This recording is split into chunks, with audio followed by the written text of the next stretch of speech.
नमस्कार, आपका स्वागत है। जय माता दी दोस्तों। इस बार होली के दिन चंद्र ग्रहण का साया पड़ रहा है। चंद्र ग्रहण होली के दिन यानी 14 मार्च 2025 दिन शुक्रवार को लगने जा रहा है। यह खग्रास यानी पूर्ण चंद्र ग्रहण है। आपको बता दें कि चंद्र ग्रहण हमेशा पूर्णिमा तिथि को ही पड़ता है और इस बार होली के दिन ही चंद्र ग्रहण लगने जा रहा है। तो आज हम आपको इस वीडियो में यही बताने जा रहे हैं कि 14 मार्च को लगने वाला चंद्र ग्रहण भारतीय समय के अनुसार कितने बजे शुरू होगा, इसका सही समय क्या है और इसका सूतक काल लगेगा या नहीं।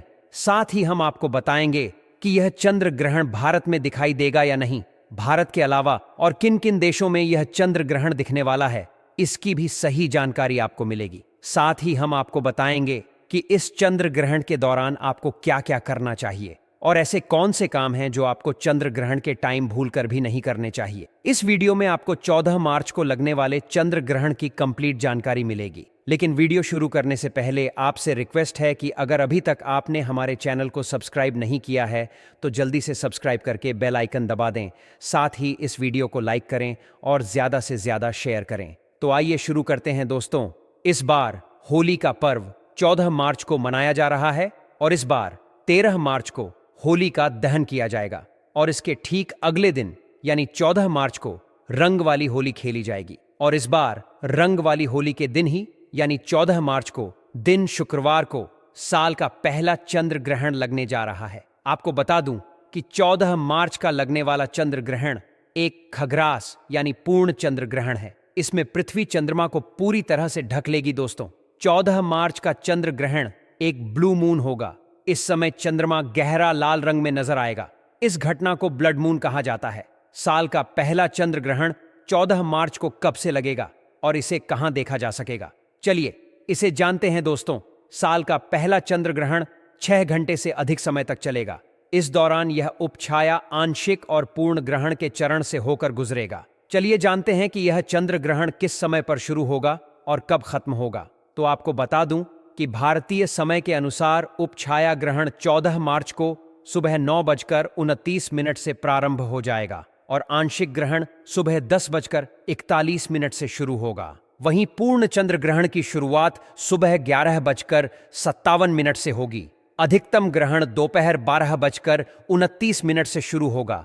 इसके बाद पूर्ण चंद्र ग्रहण दोपहर 1:01 पर समाप्त हो जाएगा। आंशिक चंद्र ग्रहण की समाप्ति दोपहर 2 बजे होगी, 1 पर होगी और उपछाया चंद्र ग्रहण की समाप्ति दोपहर 3:29 पर होगी। और अब जानते हैं कि यह चंद्र ग्रहण किन किन देशों में दिखाई देगा।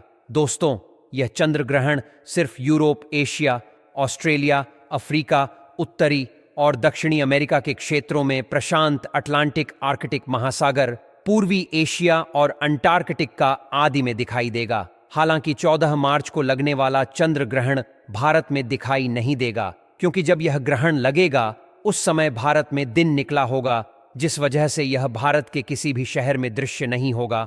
और बात करें इस चंद्र ग्रहण के सूतक काल की, तो दोस्तों वैसे तो चंद्र ग्रहण का सूतक काल ग्रहण शुरू होने के 9 घंटे पहले ही शुरू होता है, जो कि चंद्र ग्रहण के साथ समाप्त होता है। लेकिन यह चंद्र ग्रहण भारत में नहीं दिख रहा है, जिस वजह से इस चंद्र ग्रहण का सूतक काल भारत में माना नहीं जाएगा। इस चंद्र ग्रहण का धार्मिक दृष्टि से भारत पर कोई भी प्रभाव नहीं पड़ेगा और न ही इस दौरान पूजा पाठ के कार्यों में कोई बाधा आएगी।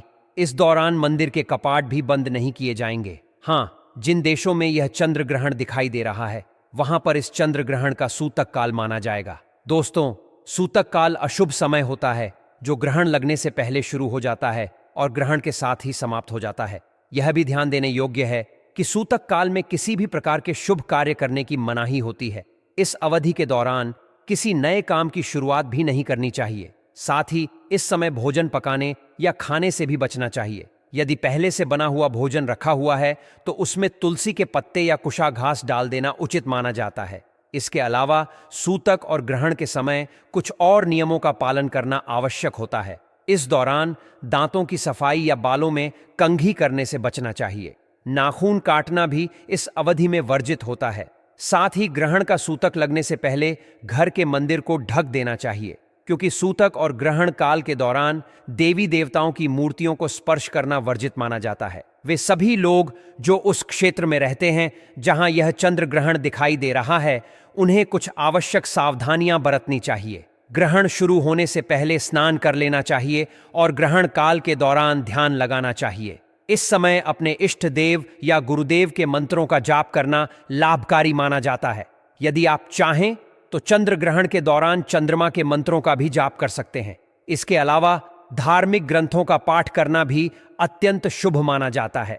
ग्रहण समाप्त होने के बाद गंगा जल डालकर स्नान करना चाहिए। स्नान के उपरांत जरूरतमंद लोगों को अनाज, कपड़े या धन का दान अवश्य करना चाहिए। ग्रहण काल के दौरान भोजन करना, खाना पकाना, स्नान करना, शौच जाना और सोना वर्जित होता है। इसके अलावा इस दौरान तुलसी या शमी के पौधों को भी नहीं छूना चाहिए। जब ग्रहण समाप्त हो जाए तो पौधों पर गंगा जल का छिड़काव करके उन्हें शुद्ध कर देना चाहिए। घर और पूजा स्थल को भी गंगा जल से शुद्ध करना जरूरी होता है। चंद्र ग्रहण के समय मंत्र जाप और ध्यान साधना अत्यंत शुभ फल प्रदान करती हैं। ग्रहण का नकारात्मक प्रभाव विशेष रूप से गर्भवती महिलाओं पर अधिक पड़ता है, इसलिए उन्हें इस अवधि में विशेष सावधानी बरतनी चाहिए। गर्भवती महिलाओं को ग्रहण के प्रभाव से बचने के लिए तुलसी का पत्ता जीभ पर रखकर हनुमान चालीसा या संतान गोपाल मंत्र का जाप करना चाहिए। इसके साथ ही ग्रहण शुरू होने से पहले थोड़ा सा गंगा जल पी लेना भी लाभकारी माना जाता है। ग्रहण का सूतक लगने से पहले गर्भवती महिला को अपने पेट पर गेरू या लाल चंदन का लेप लगा लेना चाहिए। इससे ग्रहण के दुष्प्रभाव से बचाव होता है और यह गर्भस्थ शिशु की रक्षा करता है। ग्रहण के दौरान गर्भवती महिला को अपने पास एक नारियल भी रखना चाहिए, क्योंकि यह नकारात्मक ऊर्जा को दूर रखने में सहायक होता है। इसके अलावा उन्हें अपने कमरे में गोबर से स्वास्तिक का चिन्ह बनाना चाहिए और अपने गले में तुलसी की माला धारण करनी चाहिए। ग्रहण काल के दौरान लोहे की वस्तुओं को छूने से बचना चाहिए। विशेष रूप से दरवाजे की कुंडी या ताले को न खोलें और न ही बंद करें। साथ ही धारदार वस्तुओं का उपयोग भी इस दौरान वर्जित होता है। गर्भवती महिलाओं को इस बात का विशेष ध्यान रखना चाहिए कि ग्रहण की छाया उन पर न पड़े। ग्रहण के दौरान पहने गए या छुए गए वस्त्र अशुद्ध माने जाते हैं, इसलिए ग्रहण समाप्त होने के बाद स्नान करके स्वच्छ वस्त्र धारण करना चाहिए। इसके बाद अपनी सामर्थ्य के अनुसार दान करना अत्यंत शुभ माना जाता है।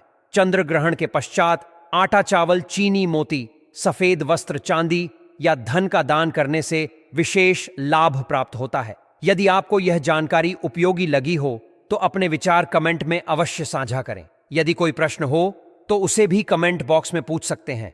साथ ही इस जानकारी को अपने मित्रों और परिवारजनों के साथ साझा करें।